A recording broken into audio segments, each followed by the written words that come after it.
Conductor ഇല്ല, cleaner ഇല്ല, petrol വേണ്ട, ഡീസൽ വേണ്ട. ഇന്ത്യയിൽ ആദ്യമായി അങ്ങനൊരു ബസ്, അത് നമ്മുടെ പാലക്കാട്. അപ്പം ആ ബസ്സിന്റെ വിശേഷങ്ങളാണ് നമ്മുടെ വീഡിയോയിലോട്ട് പോകാം.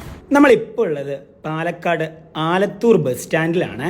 പൈസയുടെ കാര്യത്തിൽ സ്വന്തം കൂടപ്പിറപ്പുകളെയും സുഹൃത്തുക്കളെയും എന്തിനേറെ പറയുന്നു, സ്വന്തം മക്കളെ പോലും വിശ്വാസമില്ലാത്ത ഈ കാലഘട്ടത്തിൽ ഒരു ഗ്രാമീണ ജനതയെ മുഴുവൻ വിശ്വസിക്കുക എന്നത് ചെറിയ കാര്യമല്ല. Of the people, by the people, for the people എന്നൊക്കെ പറയാവുന്ന ഒരു പക്ഷെ ഇന്ത്യയിലെ തന്നെ ആദ്യത്തെ സംരംഭം ദേ വരുന്ന കണ്ടില്ലേ. ഇവനാണ് നമ്മുടെ ഇന്നത്തെ താരം. ഇവന്റെ പ്രത്യേകത എന്താണെന്ന് വെച്ച് കഴിഞ്ഞാൽ കയറാൻ പറയാനോ അല്ലെങ്കിൽ ഇറങ്ങാൻ പറയാനോ ടിക്കറ്റ് കളക്ട് ചെയ്യാനോ സ്കൂൾ കുട്ടികളെ നിയന്ത്രിക്കാനോ അങ്ങനെ ഒരാൾ ഈ ബസ്സിലില്ല. ആലത്തൂരിൽ നിന്നും തുടങ്ങി തെന്നിലാപുരം വഴി വടക്കഞ്ചേരിക്കാണ് ഈ ബസ് പോകുന്നത്. യാത്രാക്കൂലി ഇതിൽ നിക്ഷേപിക്കുക എന്ന് പറഞ്ഞ് ഫ്രണ്ടിൽ കയറുന്നിടത്തും ബാക്കിൽ കയറുന്നിടത്തും ബസ്സിന്റെ സെൻട്രലായും 3 ബോക്സുകളാണ് വെച്ചിട്ടുള്ളത്. ഇനി കാശ് കയ്യിൽ കരുതാത്ത ന്യൂ ജനറേഷൻ ടെക്കീസിനായി QR കോഡ് ഓപ്ഷനും ബസ്സിലുണ്ട്. പാലക്കാടൻ ഉൾഗ്രാമങ്ങളിലൂടെ മാത്രം ഓടുന്ന ഈ ബസ്സിൽ കയറുന്ന യാത്രക്കാരെല്ലാം സ്ഥിരം യാത്രക്കാരാണ്. അതുകൊണ്ട് തന്നെ അവർക്ക് എല്ലാ ദിവസവും വേണ്ട വണ്ടിക്കൂലി കൃത്യമായി അറിയാം. അവരെ ലക്ഷ്യം വെച്ചുകൊണ്ട് മാത്രമാണ് ഈ ബസ് ഓടുന്നത്. പെട്രോൾ വില നാൾക്ക് നാൾ കൂടുന്ന സാഹചര്യത്തിൽ തൻ്റെ വാഹനം ബസ് ചാർജ് കൂട്ടാതെ നിലനിർത്താനാവില്ല എന്ന യാഥാർത്ഥ്യത്തിലാണ് ഓരോ ബസ് മുതലാളിമാരും. എന്നാൽ പെട്രോൾ ഡീസൽ വില തന്നെ ഒരു തരത്തിലും ബാധിക്കരുത് എന്ന് തന്നെയായിരുന്നു ഈ ബസ് ഉടമ കാടൻകാവിൽ തോമസ് ഏട്ടന്റെ പ്രധാന ലക്ഷ്യം. അങ്ങനെയാണ് ജില്ലയിലെ തന്നെ ആദ്യത്തെ CNG ബസ് എന്ന ആശയം ഉടലെടുക്കുന്നത്. ബസ്സിലെ കൂടുതൽ കാര്യങ്ങൾ ഡ്രൈവറായ നോബി ചേട്ടനോട് തന്നെ ചോദിച്ചറിയാം. ബാലൻസ് അതായത് ഒന്നാമത് ഇത് സ്ഥിരം നമ്മളൊരു റൂട്ടിൽ കൂടെ പോകുന്നതാണ്. അപ്പൊ അതിൽ ഒരു 90% ആൾക്കാർക്കും ഞങ്ങളെക്കാട്ടിലും നിശ്ചയമാണ് ചാർജ്. ചില ആൾക്കാർക്ക് സ്ഥിരം 10 രൂപ കൊടുത്ത് യാത്ര ചെയ്യുന്ന ആൾക്കാരുണ്ട്, ചില 15 കൊടുത്ത് ചെയ്യുന്ന ആൾക്കാരുണ്ട്. അപ്പോൾ അതറിയാവുന്നവര് ആ ചില്ലറ കൊണ്ട് വന്നിട്ടിടും.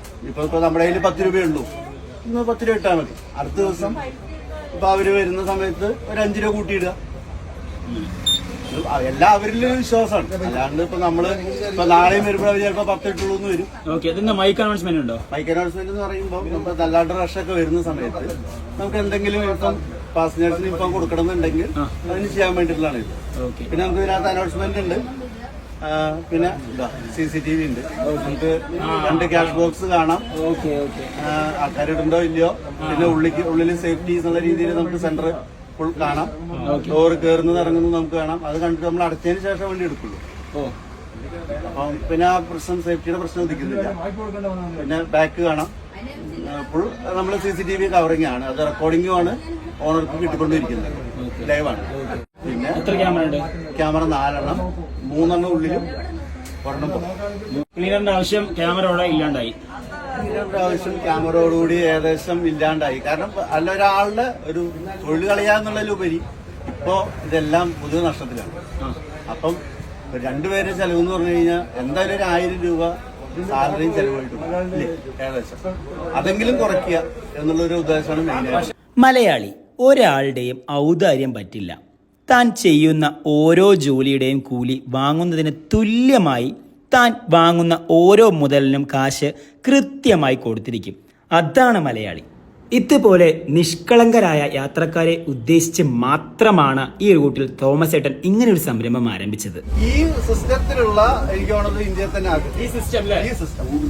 സിസ്റ്റം ആണ് ഉദ്ദേശിച്ചത്. CNG കേരളത്തിലെ 2ാമത്തെ കമ്പനി, ടാറ്റയുടെ 2ാമത്തെ ബസ്സാണ്. എന്തോന്നു കണ്ടക്ടറില്ല പറഞ്ഞപ്പോ പറയോ?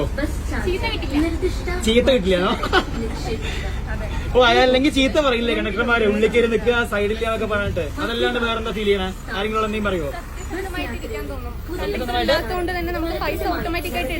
ചീറ്റ് ചെയ്യാതിരിക്കാൻ തോന്നും അല്ലേ? മറ്റുള്ള കൺട്രീസിലെ പോലെ കാർഡ് കൊടുക്കണം, സ്വൈപ്പ് ചെയ്യണം, അതുപോലത്തെ ടെക്നോളജി വരണം. ഇതുപോലെ അതിന് ഫ്യൂച്ചറിൽ വരുമായിരിക്കും. എന്തായാലും ഇത്ര എത്തിയില്ലേ? ഇത് വന്നില്ലേ, ഇനി അടുത്തത് തീർച്ചയായും. അപ്പൊ ദിവസം ഈ ബസ് തന്നെ കയറി കേട്ടോ. Okay, by. കണ്ടക്ടറും ക്ലീനറും എല്ലാവരും ഉണ്ടായിട്ട് പോലും ബസ്സിൽ നിന്നും തെറിച്ച് വീഴുന്ന സംഭവം നമ്മുടെ നാട്ടിൽ പതിവാണ്. എന്നാൽ ഈ ബസ്സിൽ അങ്ങനെ ഒരു പ്രശ്നമേ ഇല്ല.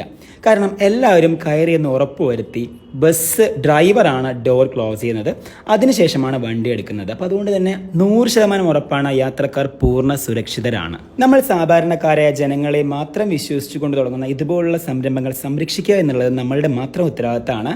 തീർച്ചയായും ആ നാട്ടിലെ എല്ലാ ജനങ്ങളുടെയും പരിപൂർണ്ണ പിന്തുണ ഇതിനുണ്ടാവുമെന്ന് വിശ്വസിക്കുന്നു. അടുത്ത വീഡിയോയിൽ കാണാം. Okay, by.